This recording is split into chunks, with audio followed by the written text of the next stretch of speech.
The wheels of the cab crunched over the half-melted snow as it pulled into Maeve's driveway.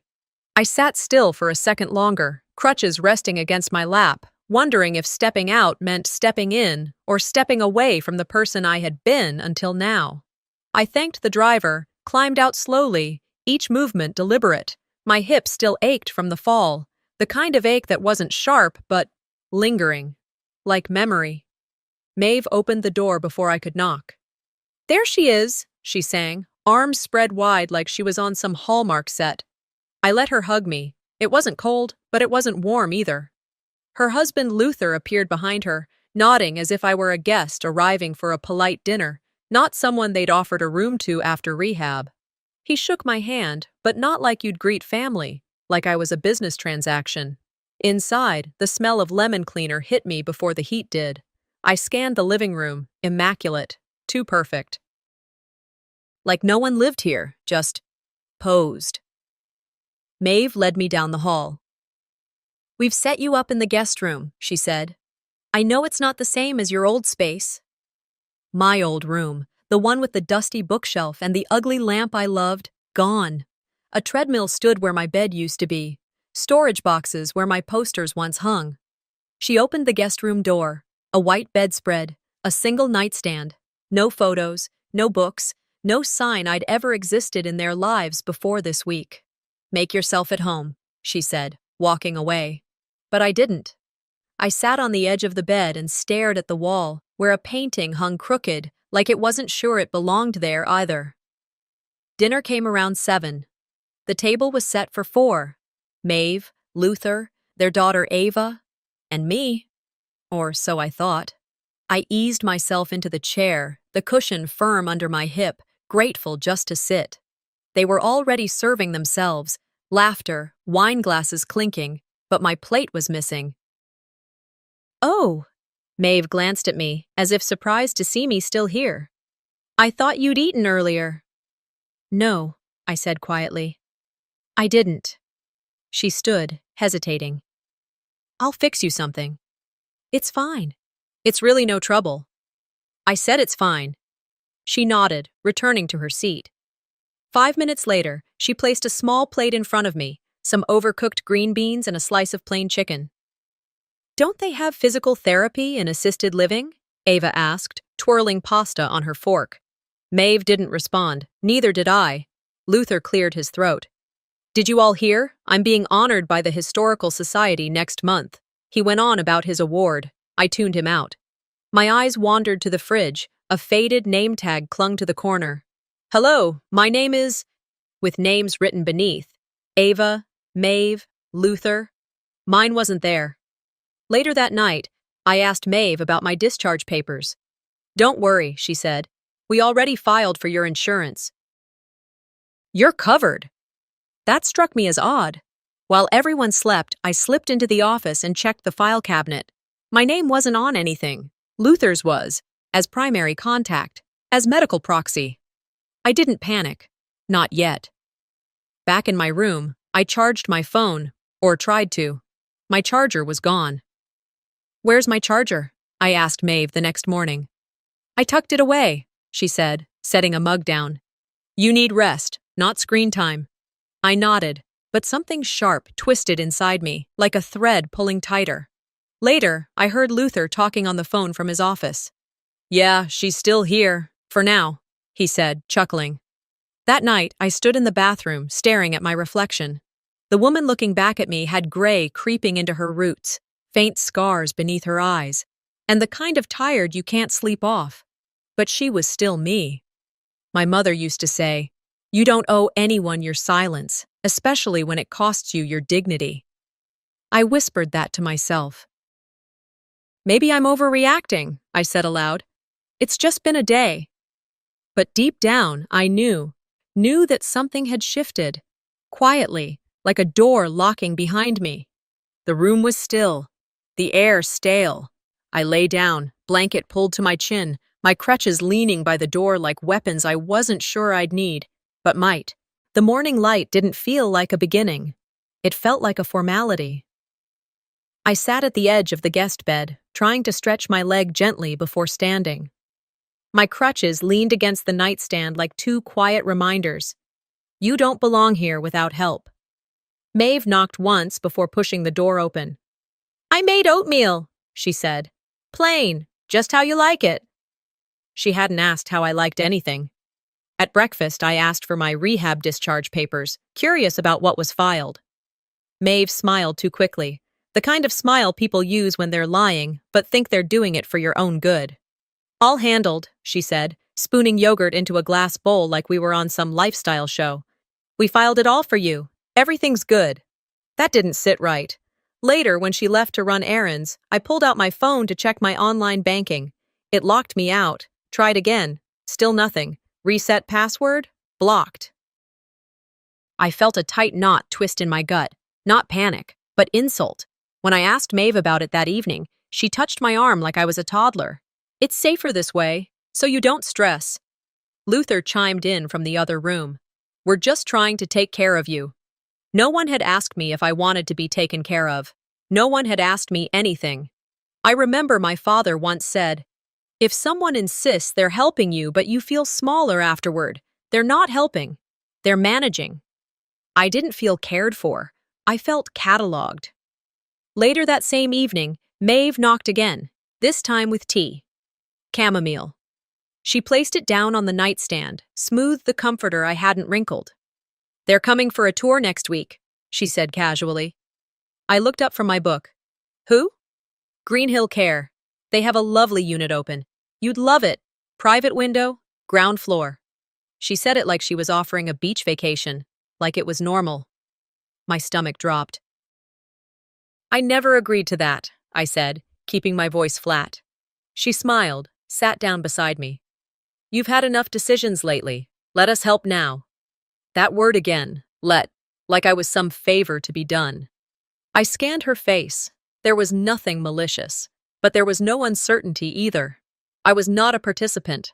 I was an item to be transferred. I didn't remember saying yes. I didn't even remember being asked. Over the next day, the house grew colder, not in temperature, but in access.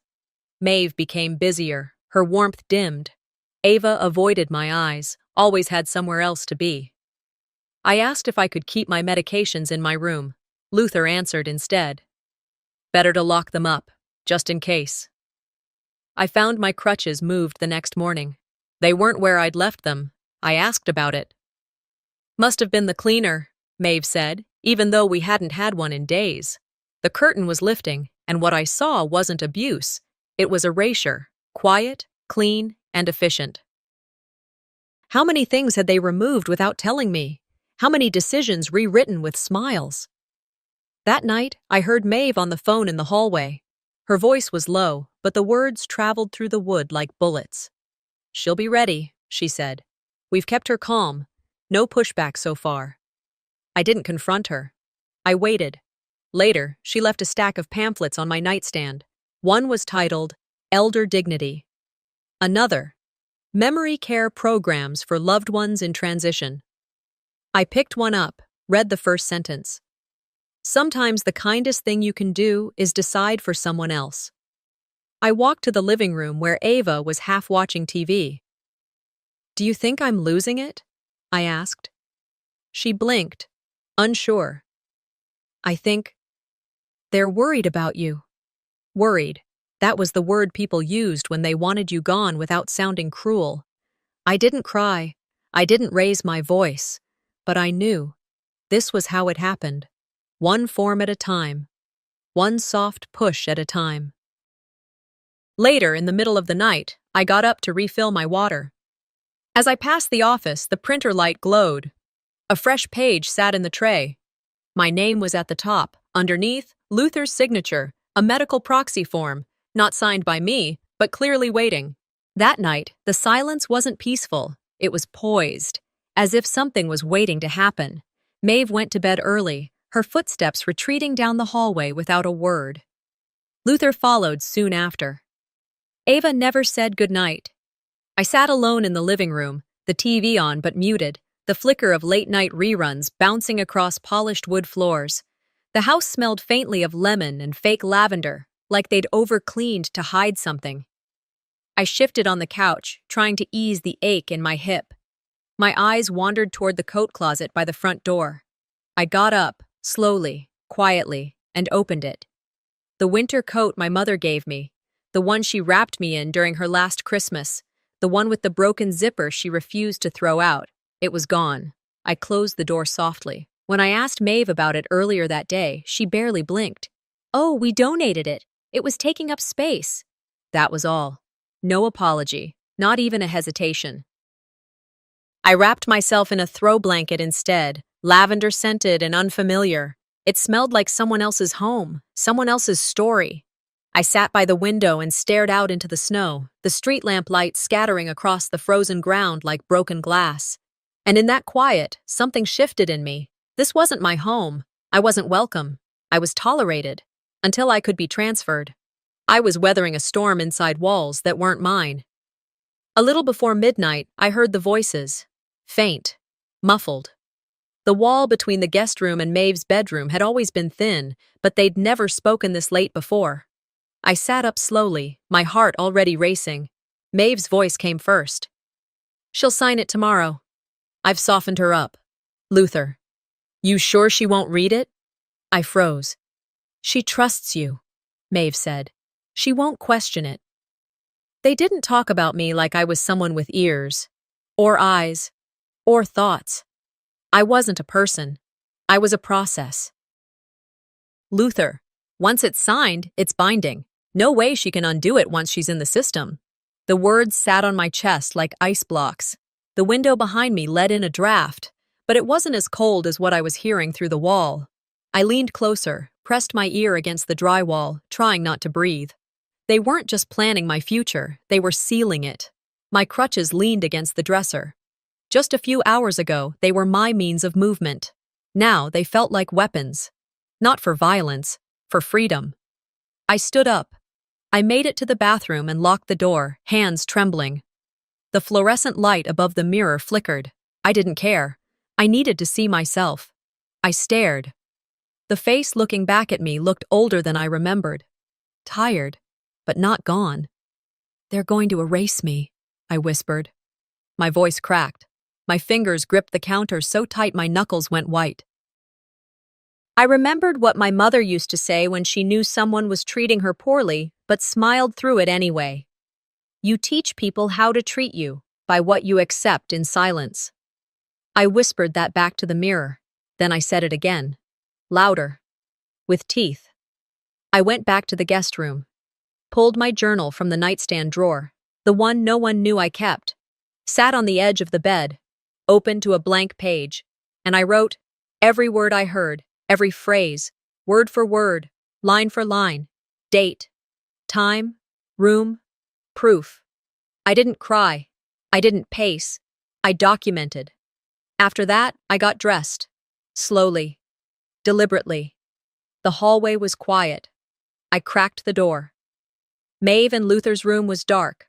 The floor creaked slightly as I moved, but no doors opened. I had no coat. It was gone.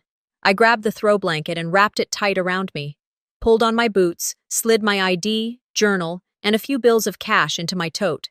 The crutches clicked against the tile with every step. Not loud, but not silent either. I wasn't hiding. I was leaving. Each stare down felt like a closing chapter. I reached the back door. The air outside slapped me, sharp and real. The first snowflakes landed on my cheeks, then melted into the blanket. The yard was still, silent, the kind of cold that wakes you up. I didn't turn back, didn't check if anyone saw, didn't care. "Let them look for me tomorrow," I whispered. Then I stepped out into the snow. The doorknob was cold in my hand, colder than the snow already piling up outside. I turned it slow, careful not to let the old hinges creak. The house behind me was still, tucked into the kind of night where nothing moved, not even memory.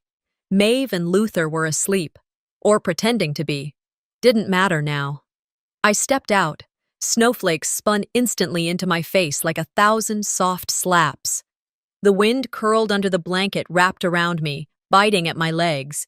I leaned into my crutches, one slow step at a time down the slick wooden steps. Each movement hurt, but the ache was nothing compared to the hollow inside my chest. I looked back once. The house glowed faintly through the curtains, warm from the outside, cold as glass from within. They didn't know I was leaving, and I didn't want them to. If I wait, I'll never leave, I muttered. If I leave, I might live. It wasn't poetry. It was survival. The streetlights blurred behind sheets of white. No cars. No people. Just me, the snow, and a kind of silence that felt almost honest. I walked. By the time I reached the bus stop, just a metal frame and a cracked bench, I was trembling so hard I couldn't tell if it was from pain or fear. I slid down onto the bench, my body folding in on itself like it wanted to disappear. I pulled the blanket tighter.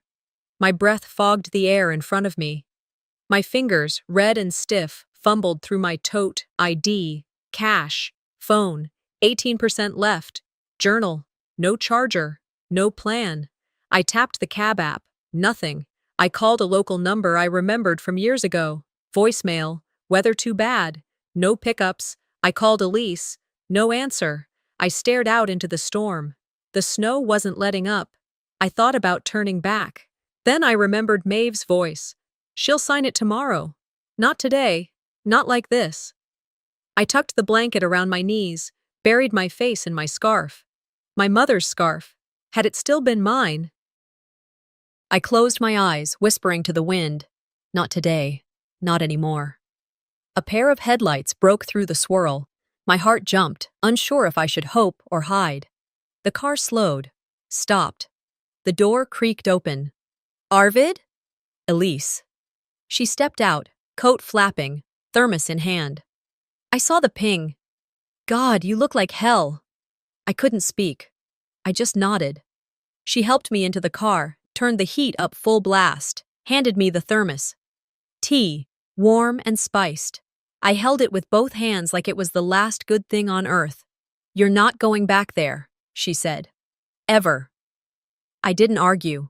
Her apartment hadn't changed, still smelled like used books and cinnamon.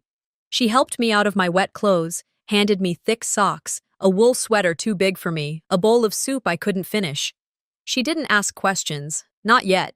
She just set up a cot by the heater, laid another blanket over me, and said, rest. I did. For a while. Then, as the numbness faded, Elise brought out a manila envelope from her bookshelf. I forgot I still had these, she said. They were in a box Maeve gave me years ago. Said you moved. Thought you might want them now. She handed it to me. Inside were letters, dozens of them. My name on each one. Return addresses I recognized. Old friends, church groups. Even one from Mom's lawyer. Birthday cards, postcards. An envelope marked, urgent, legal counsel. None of it had reached me. I thought you got these, Elise said, sitting beside me. She said you moved, disappeared. My hands trembled as I pulled out a letter written in my mother's handwriting. It was a Christmas card. Simple, just 4 words. You are still loved. I couldn't breathe. These weren't just notes. They were the pieces of a life I'd been denied, moments stolen. Bridges burned behind my back without my knowing. They didn't just push you out, Elise said quietly. They rewrote your place in the story. I nodded, held the letters close like they were oxygen. Because maybe they were. I woke to the soft scent of cinnamon and something older, pages maybe. Elise's place always smelled like stories, like lives lived fully. The cot creaked under me as I sat up, a bit groggy but warm for the first time in days. She didn't knock or hover, she just appeared in the doorway with 2 mugs of tea. Strong, no sugar, I remember. I took the mug without a word, sipped, let the warmth settle. We didn't speak for a while. She sat across from me, flipping through a notebook, not prying, not pressing. I looked around the room. Every shelf held something. Photos, postcards, ceramic cups with cracks, a crocheted throw half unraveling at the edges. There was no perfection here, just presence, history. Not like Maeve's house, not like the museum I'd escaped. Elise glanced up, smiled faintly. I don't need to know everything, Arvid, just what you want to say. I let out a breath, not a sob, not a sigh, just a release. They didn't just control me, I said. They tried to erase me. Later that morning, Elise brought out a small box. Old cardboard, the edges softened with time. I've had this forever, she said. Maeve gave it to me years ago, said it was a misdelivery. I meant to bring it over, but I figured you'd call if you needed it. She placed it in my lap. My name was written on top in our mother's handwriting. I opened it. Inside was a scarf. Wool, hand-knitted, imperfect. The yarn was faded blue, with a few spots where the tension was too tight or too loose. Tucked into the folds was a note. For your recovery, I believe in you. I didn't say a word. Maeve had told me Mom's things were clutter, had probably tossed everything else in a box labeled donate. But this, she'd held on to, and never told me. I pressed the scarf to my face. It smelled like cedar, and something I couldn't name, something I hadn't felt in a long time. Elise didn't interrupt. She just watched, quiet, because she knew. This wasn't just fabric, it was memory. It was evidence that once someone believed I mattered. I stood, scarf still in hand, and wandered around Elise's apartment. Her life was on display. Postcards from New Mexico. A photo of her and her sister in a Halloween costume from the 90s. Mugs that didn't match. A plant dying in the corner, but still there. Maeve's home had no such clutter, nothing that wasn't curated. I remembered years ago Maeve asking, "Why do you keep all this junk?" I had smiled then, said, "Because it reminds me who I am." She'd laughed. Now I understood. She didn't want me to remember. I pulled out my journal, sat at the table, and started writing. A list, not of people, of things, the missing photo albums, the necklace from Mom, the birthday cards that stopped coming, my high school diploma that was never framed, the ring Dad gave me after college. They'd disappeared, not all at once, quietly, deliberately. You don't need to burn someone's name to erase them. Sometimes you just let it fade. These aren't just things, I muttered. They're pieces of me. Elise looked over, nodded slowly. Take your time. We ate a late lunch in silence. Then, as the afternoon faded to the kind of soft light only snowstorms bring, she said, "Do you remember that quote I used to love?" I raised an eyebrow. "Your name is your first prayer," she said. It hit me harder than I expected. "Maeve and Luther," I said. "They stopped calling me Arvid. It became she. Her." Even the tag on the fridge back at their place, the one with everyone's name on it from some family barbecue. I wasn't there. My throat tightened. Elise didn't flinch. "What do you want to be called?" I looked her straight in the eye. "Arvid?" Not whispered, not excused, not misplaced. Arvid. I wrapped the scarf around my shoulders, sat down again, and wrote another letter, but not to them, to me. A declaration. A beginning. A name reclaimed. The smell of coffee and fresh snow drifted in through the cracked window. Elise sat across from me at her kitchen table, laptop open, glasses slipping down her nose. Neither of us had said much since we woke up. There wasn't much left to say, until I made the mistake of typing my name into a search bar. I didn't expect anything to come up, but there it was. A blog titled, "Living with Arvid." The header was soft blue, calming, as if it were a wellness journal. The entries started months ago. The tone was familiar, comforting even. If you didn't know better, each post was a twisted version of reality. She had another episode today, screamed at the toaster again, doesn't remember where she is. She keeps asking for people who passed away years ago. We just smile and nod. They say dementia sneaks up slowly. With Arvid, it slammed in. My throat tightened. I hadn't screamed at anything. I didn't forget names. I wasn't confused. I wasn't broken. "Elise." I couldn't finish. She looked over, eyes narrowing. "What is it?" I turned the screen toward her. She read one paragraph, then another. Then she stood up and walked to the window, muttering under her breath, fists clenched at her sides. They hadn't just misrepresented me. They'd built a character, a patient, a burden, and then monetized it. At the bottom of the page was a donate button, Help us continue to care for our beloved sister as she battles cognitive decline. $7,200. Comments flooded the page. You're such good people. This must be so hard on your family. She's lucky to have you. No one asked me. No one even considered I could read. I scrolled further. Photos of me, taken without my knowledge. In the garden, sitting on the porch, one where I was crying, captioned, "Rough day," just holding her hand through it. I whispered, "They sold me." Elise didn't say anything. She didn't have to. I clicked on another tab. An attached page, Resources for Families Managing Dementia. And beneath it, medical notes, fabricated. Elise called someone she knew, a nurse practitioner who'd worked at a clinic Maeve mentioned in passing. Within the hour, we had access to the preliminary file, my name at the top, date, symptoms listed, delusions, disorientation, aggression, signed by a doctor I'd never met, filed under Luther's email address, medical proxy listed, his name. There was a note. Patient is unaware of her cognitive decline, may resist structured care. My heart didn't race. My hands didn't shake.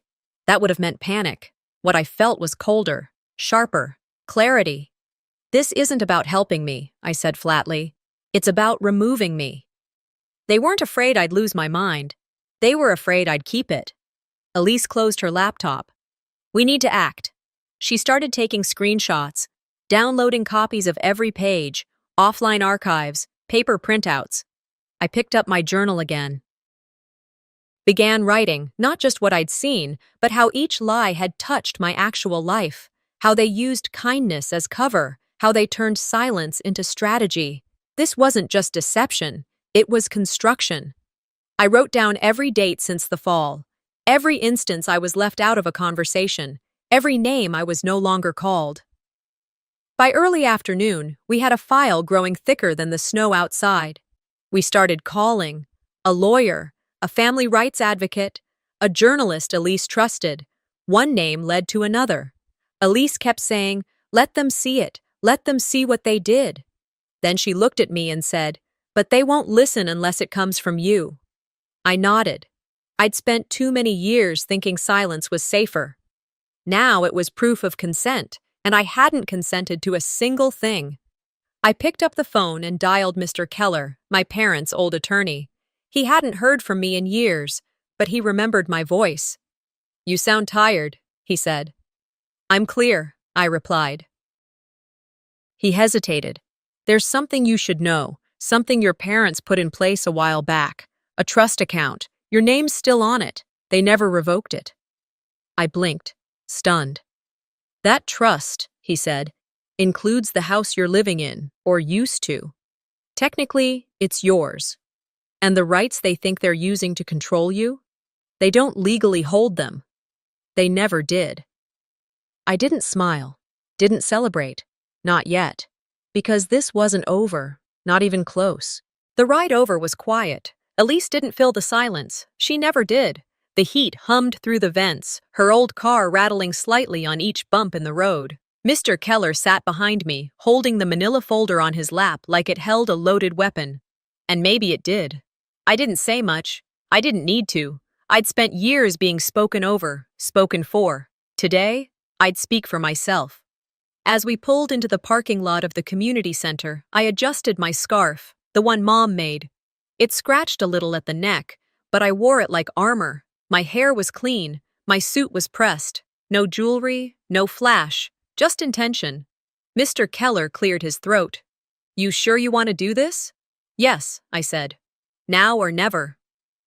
We stepped out into the cold. The sun was low, the sky spitting snow.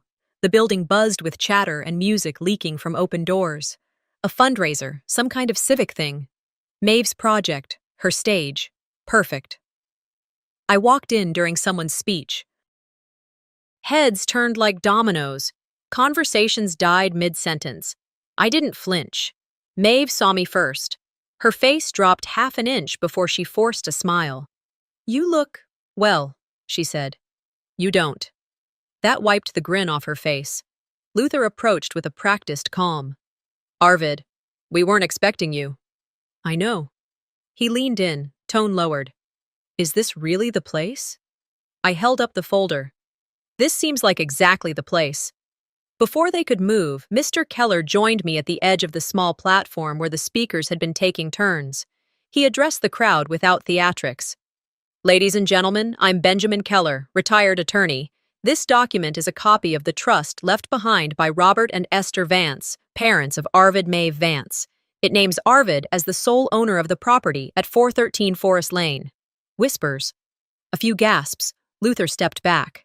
And, Mr. Keller continued, it confirms that no authority was ever granted to reassign medical proxy or financial access to any party, including Maeve or her husband. Now people were really listening. I stepped forward and took the mic from his hand. For weeks, I said, I've been painted as confused, as incapable. They called it concern, called it family. But what they really wanted was silence, mine, and control, mine. I paused, then reached into my bag and pulled out printed screenshots.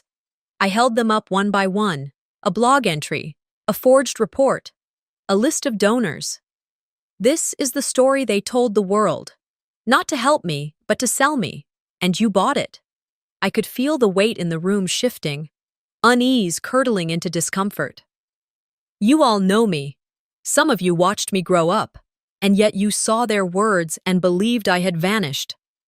My voice cracked, but I didn't lower it. This isn't a breakdown, I said, locking eyes with Maeve. It's a breakaway. The room fell into a hush deeper than any silence I'd ever known. Maeve tried to step forward. We were worried, she said. Arvid wasn't well after the fall. We did what we thought was best. Keller interjected. Then why is there no legitimate medical record? Why were there no court filings, no evaluations, no ethics approvals? Luther's voice rose. You don't know what we dealt with. You weren't there. I turned to him, steady. You dealt with me like I was a burden. Not a sister, not a human being. Behind me, Elise unfolded a letter and handed it to Keller, who read it aloud. It was Mom's handwriting. To Arvid, if you're reading this, it means someone tried to rewrite who you are. But I remember. And I hope you do too. I looked back at Maeve. This wasn't about my health. It was about your image. She didn't deny it. She just looked at the floor. They waited until I was done speaking, until the room was dead quiet and my voice had settled in the back of every ear, until the folder was closed and the projector turned off. Then Luther stepped forward. He didn't look angry. He looked prepared. We didn't want to do this, he said, holding a folder of his own. But for Arvid's safety, and frankly for everyone's, we had to prepare in case she escalated. He opened it like a magician revealing a trick he'd practiced too many times. Inside, a printed psychological evaluation. I heard a few people gasp, but most just leaned forward, confused, curious. He held it up. This is from Dr. Samuel Jeffers, signed and notarized. Arvid exhibits symptoms of disorientation, erratic behavior, and heightened paranoia. He scanned the crowd. She's been struggling since the accident. We tried to protect her dignity, but she's forcing our hand. Two officers, quiet until now, stepped forward from the back. Just a wellness check, Luther added, lifting his palms. To be safe. That phrase stuck in my throat. Safe. For whom? I saw the way the people looked at me now. Some shifted. Some stepped back. That flicker of doubt. That's all it took. For a second, I felt it again. That heat rising in my face. The same powerless heat I'd felt when I found the proxy form, when they moved my crutches out of reach, when they pretended they were doing me a favor while they pushed me out. The second skin they'd tried to wrap around me was back, shame, manufactured, not mine. Elise shouted from across the room, her voice sharp. You have no right! But I knew it had to be me. I stepped forward, chest tight, jaw locked. May I speak to the officers? They paused. One nodded. I pulled the second folder from my bag and handed it over.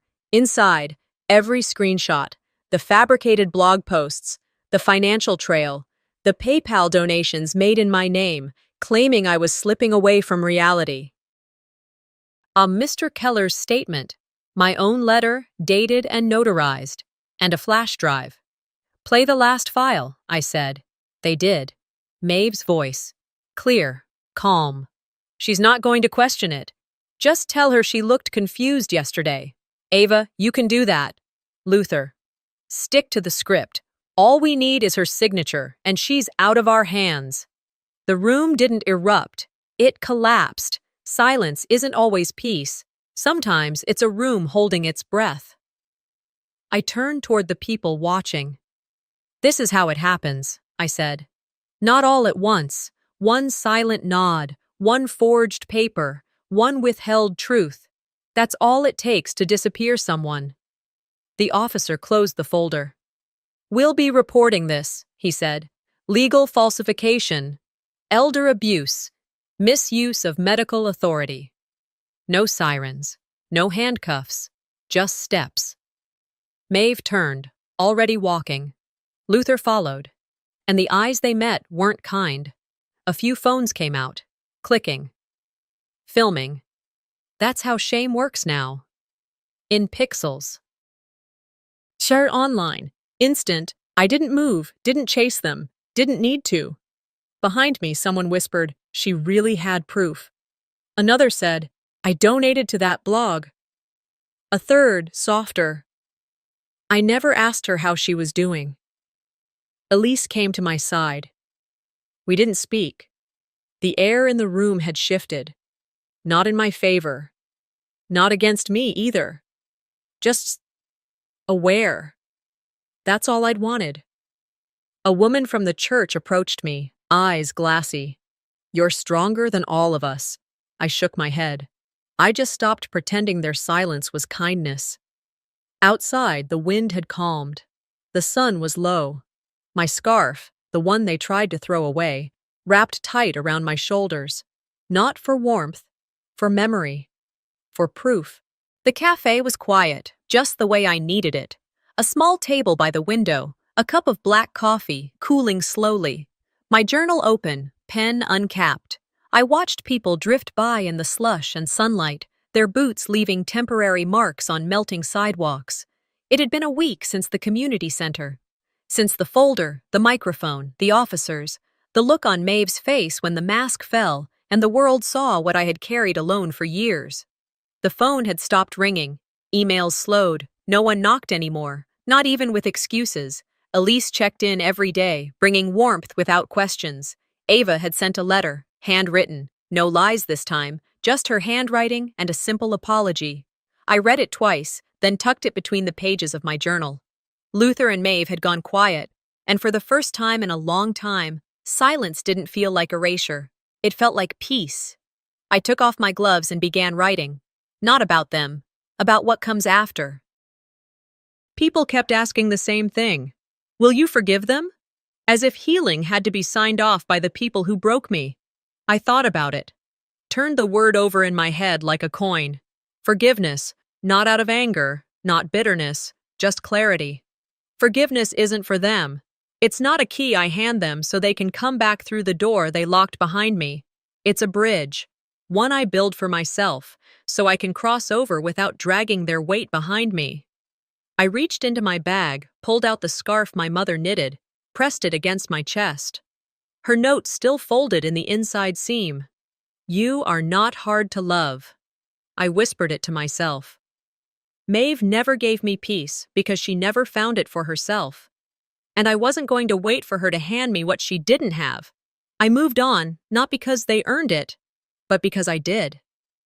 Elise invited me to a small writer's circle at a bookstore downtown. I didn't think I'd go, but I showed up, wore the scarf, sat by the snacks table until they called my name. Only it wasn't my name. The tag on the table read, Welcome, Emily. I looked at it, smiled, I peeled it off, folded it once, and slid it into my coat pocket. I didn't correct them. I didn't feel the sting this time. Because I knew who I was. I didn't need strangers to get it right. I stepped up when they called again.